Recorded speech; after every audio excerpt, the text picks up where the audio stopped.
प्रिय भक्तगण, आज हम आपको एक कथा का श्रवण करा रहे हैं जो सुनने मात्र से आपके जीवन में सुख संपत्ति और धन की वर्षा होगी। तो चलिए कथा को प्रारंभ करते हैं।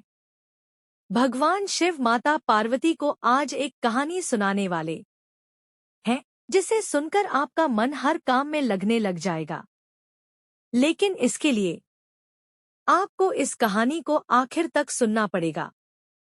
अगर आप यह कहानी सुन रहे हैं तो पूरा सुनिए। इस कथा को आधा अधूरा छोड़कर जाने की गलती मत करिएगा, क्योंकि इस पवित्र कथा को पूरा सुनने से मनचाहा फल की प्राप्ति होगी। इसलिए इस कथा को पूरा सुने। आप शिव भक्त हैं तो भोलेनाथ का अनादर ना करें। तो चलिए कहानी प्रारंभ करते हैं। एक बार भगवान शिव एक गुरु का रूप धारण करके पृथ्वीलोक पहुंच जाते हैं अपने भक्त को मार्गदर्शन देने के लिए। भगवान शिव गुरु के रूप में अपने शिष्यों को साधना सिखा रहे थे। तभी एक शिष्य बोल उठा, गुरुजी, मैं कुछ समझ नहीं पा रहा हूँ, क्या मैं आपसे कुछ पूछ सकता हूँ? गुरु ने कहा कि हाँ, पूछ सकते हो। शिष्य ने कहा कि जब मैं पानी पीता हूँ तो मेरी प्यास बुझ जाती है।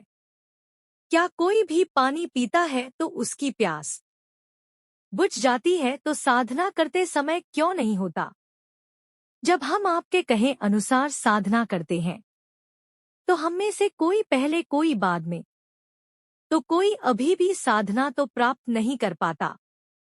ऐसा क्यों होता है? जैसे पानी से सबकी प्यास बुझ जाती है, वैसे ही साधना से सबके ध्यान खुल जाने चाहिए, पर ऐसा नहीं होता है। फिर गुरु जी कहते हैं कि कल हमें किसी ने भोजन पर आमंत्रित किया है। कल तुम मेरे साथ चलो, मैं तुम्हारे प्रश्नों के उत्तर वहीं पर दूंगा। अगले दिन दोनों गुरु शिष्य भोजन के लिए एक सेठ के घर पहुंच जाते हैं। सेठ की पत्नी ने उन्हें भोजन पर बुलाया था। दोनों भोजन करने बैठे।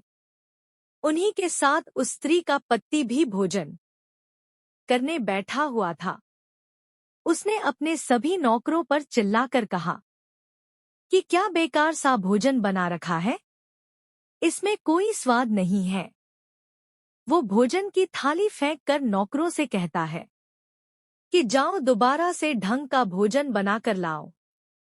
उस सेठ की पत्नी गुरु और शिष्य से क्षमा मांग कर उन्हें भोजन परोसने लगती है। फिर गुरु और शिष्य दोनों ने भोजन किया, लेकिन गुरु ने अपनी थाली में 2 रोटी छोटी। गुरु ने उसी स्त्री से कहा कि बेटी, क्या तुम मुझे ये 2 टोटी बांध कर दे सकती हो? स्त्री ने उन दोनों रोटियों को बांध कर दे दिया। उसके बाद दोनों वहां से निकल गए। रास्ते में गुरु ने शिष्य से पूछा कि तुम्हें भोजन कैसा लगा? शिष्य ने कहा, भोजन स्वादिष्ट था, मुझे तो पसंद आया। मुझे भोजन करके बहुत अच्छा लगा। फिर गुरु ने पूछा कि इससे अधिक तुम्हें और कुछ नहीं लगा? शिष्य ने कहा, इससे अच्छा और क्या लग सकता है गुरुदेव। मेरी भूख मिट गई और मेरा पेट भर गया। फिर गुरु ने कहा कि भोजन तो अच्छा था, फिर उस सेठ को भोजन पसंद क्यों नहीं आया? भोजन अच्छा बना था और भोजन तो एक ही था, तब उसे पसंद क्यों नहीं आया? फिर शिष्य ने कहा कि आप ठीक कह रहे हैं गुरुदेव, मैं कुछ समझ ही नहीं पा रहा हूँ, आप ही कुछ बताएं। फिर गुरु कहते हैं, अभी तुम मेरे साथ आगे चलते रहो। गुरु और शिष्य दोनों चलते चलते बहुत दूर निकल आए। फिर शिष्य ने गुरु से कहा, गुरुदेव, हम लोग अपने आश्रम के मार्ग पर तो नहीं हैं, फिर हम कहाँ जा रहे हैं? फिर गुरुदेव ने कहा, बस चलते रहो। बहुत दूर चलने के बाद शिष्य देखता है कि एक फटेहाल व्यक्ति गुरु के सामने आ गया और उनके चरणों में गिर गया और बोला है, परमात्मा मेरी मदद करो, मैं 3 दिन से भूखा हूँ, मैंने कुछ नहीं खाया है, आप कृपा करके मुझे कुछ खाने को दे दें। फिर गुरुजी ने उस आदमी को एक पेड़ के नीचे बैठाया और उससे 2 रोटियों को निकालकर उसे दे दिया, जो उस महिला ने उसे दी थी। रोटियों को देखते ही उस गरीब आदमी की आंखों में चमक आ गई। उसने तुरंत उन दोनों रोटियों को खाना। खाते समय उस व्यक्ति की आंखों से आंसू निकल आए। वह रो रहा था और खाता जा रहा था और हाथ से भगवान को इशारा कर रहा था, जैसे वो किसी अदृश्य शक्ति को कह रहा हो कि तेरा धन्यवाद। इस रोटी के लिए खाने के बाद उसने गुरुदेव को प्रणाम किया और धन्यवाद कहा। फिर गुरुजी ने उस व्यक्ति से पूछा कि भोजन का स्वाद कैसा था। फिर उसने कहा, स्वाद तो कहीं था ही नहीं, केवल जीवन था जिसे परमात्मा और ईश्वर दोनों दिखा रहा था। यह रोटी नहीं, यह तो साक्षात जीवन था। यह कहकर वह व्यक्ति वहां से चला गया। फिर गुरुजी ने कहा, देखो भोजन नहीं था, लेकिन शेर को उसमें स्वाद ही नहीं आया। तुम्हें इसमें स्वाद आया और तुम्हें यह भोजन पसंद आया, लेकिन वही भोजन उस व्यक्ति को इस भोजन में स्वाद नहीं आता है, बल्कि वो इसमें ईश्वर, परमेश्वर और जीवन को देख लेता है। इससे पता चलता है कि व्यक्ति और भोजन की तृप्ति में भी अंतर है। पहले व्यक्ति को इसमें कोई तृप्ति नहीं होती, तुम्हें थोड़ी तृप्ति होती है, और इस व्यक्ति को अनंत तृप्ति होती है। ऐसा ही साधना के संबंध में होता है। जिसको जितनी ज्यादा प्यास होती है, मैं उतनी ही जल्दी साधना कर लेता है। अब उस शिष्य की जिज्ञासा का समाधान हो गया था। फिर वह अपने गुरुजी से कहता है, मुझे प्रश्नों का उत्तर मिल गया है, लेकिन एक प्रश्नों का उत्तर नहीं मिला था। प्रश्न था कि मन क्यों नहीं लगता। तब गुरुजी कहते हैं, जो लग जाए वह मन नहीं है। मन का स्वभाव ही है भाग्य। जब हमारे पास कोई चीज अत्यधिक होती है, तब मन उससे भागने लगता है, जैसे उस सेठ का मन जो भोजन से भाग रहा था, जो उसके लिए एक आम बात थी।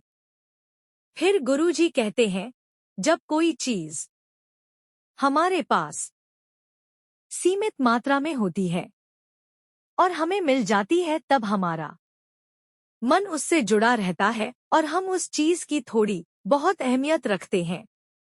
जैसे उस शिष्य का मन जो भोजन से थोड़ा बहुत जुड़ा हुआ था, तो उसने उस भोजन के स्वाद को भी जाना।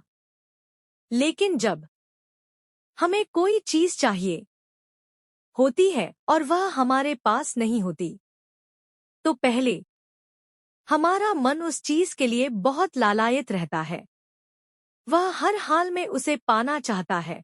लेकिन जब कोई चीज प्राणों से जुड़ी हो, जैसे कि वह 2 रोटी, और जब बात प्राणों पर आ जाए, तब मन गायब हो जाता है। तब आप स्वाद नहीं देखते, भोजन का प्रकार नहीं देखते, तब आपको सिर्फ भोजन चाहिए होता है। तब आप एकाग्र हो जाते हैं भोजन के लिए। जो मिले उसी में आपको आनंद मिल जाता है। स्वाद हो या न हो, फिर कोई व्यक्ति उसे स्वीकार कर लेते हैं। और ये तब होता है जब मन नहीं होता। हम हमारे मन को लगाने की बहुत कोशिश करते हैं। कुछ पढ़ाई में लगाने की कोशिश करते हैं, तो कुछ अपने काम में लगाने की कोशिश करते हैं। लेकिन आपने देखा होगा कि मन कहीं नहीं लगता, और ये लग भी नहीं सकता, क्योंकि इसका काम किसी चीज में लगना है ही नहीं, बल्कि इसका काम है आपको भागना। इधर से उधर एक चीज आपको मिले तो दूसरी चीज पर ले जाए, दूसरी चीज मिले तो तीसरी पर ले जाओ। मन संतुष्टि को जानता ही नहीं है, या केवल पाना जानता है। पाने के बाद भूल जाना जानता है जो मिल गया है। उसे छोड़ देने की आदत होती है। जो छूट गया है उसे फिर से पा लेने की आदत मन की होती है। फिर गुरुदेव कहते हैं, अपनी जिंदगी के पिछले हिस्से को देखा और जाना कि क्या आपका मन कहीं लगा है, कहीं रुका है, या ये आपको अभी तक भगा ले जा रहा है और आप भाग रहे हैं। फिर से कहता है कि अगर मज का काम भागना और भगाना है तो क्या जिंदगी भर हम भागते ही रहेंगे? क्या हम कहीं नहीं रुकेंगे? फिर गुरुदेव कहते हैं, ध्यान से देखो तो जिंदगी ऐसी ही है। जन्म से लेकर मृत्यु तक इंसान भागता ही रहता है, कभी किसी चीज के पीछे तो कभी दूसरी चीज के पीछे। लेकिन फिर भी कुछ इंसान अपवाद होते हैं और वे ठहर जाते हैं, भागना बंद कर देते हैं। तब चीजें उनके पीछे भागने लगती है तो किसी चीज के पीछे नहीं भागते हैं। इसका सबसे बड़ा उदाहरण है गौतम बुद्ध। हम आम लोग कैसे अपने जीवन में ठहराव ला सकते हैं? कैसे हम अपने जीवन में एकाग्रता ला सकते हैं? कैसे हम अपने जीवन में अपने मन को नियंत्रित कर सकते हैं? और इसका एक ही रास्ता है, और वो है साधना मंदाता। मन लालच देता है। मन लालच को देखने की दृष्टि देता है। मन कहता है इसको छोड़ो, दूसरी चीज को पकड़ लो। साधना कहता है जो मिला है उसे तो जान लो। साधना एकाग्रता लाता है, लेकिन साधना को लेकर भी हम अक्सर भ्रमित रहते हैं। फिर गुरुदेव कहते हैं, साधना का मतलब लोग आंखें बंद करके बैठ जाने को ही समझ लेते हैं। लेकिन एक छोटी बच्ची बहुत अच्छी बांसुरी बजाती है, और जब बांसुरी बजा आती है तब उसके स्वर में खो जाती है, तब उसका मन गायब हो जाता है। उसके मन उस बांसुरी की धुन में ही रम जाते हैं, और वही उसका साधना बन जाता है। लेकिन ऐसा इसलिए होता है क्योंकि छोटी बच्ची को उस बांसुरी ने रास आता है, आनंद आता है। वो वही कर रही है जो वो कर सकती है, जिसमें उसको आनंद आता है। एक अध्यापक है जो अपने छात्रों को पढ़ाता है तो उसमें खो जाता है, तो अध्यापक अपने हृदय से उसको पढ़ाने का आनंद लेता है, उसमें उसकी रुचि है, यही उसकी जियत है। जब वह पढ़ा रहा होता है तब उसके मन में कोई हलचल नहीं होती। वो न तो तब भूतकाल की सोचता है न भविष्यकाल की, वो केवल वर्तमान के क्षण में रहता है, और यही उसका साधना होता है। फिर गुरुदेव कहते हैं, जो साधना स्वतः घटित होने लग जाएगा वो एकाग्र होने लग जाएगा। लेकिन जब व्यक्ति कुछ करने की कोशिश करता है तो उसका मन हावी होने लगता है, एकाग्रता टूट जाती है, और तब वह भीगते रहता है, सब कुछ पा लेता है, तब भी सोचता है कि कुछ रह गया है। और ये अधापन कभी पूरा नहीं होता, क्योंकि जो हो सकते थे वो आपकी नियति थी। ऐसे ही व्यक्ति हमेशा अधूरे रह जाते हैं, तब मन कहीं नहीं लगता।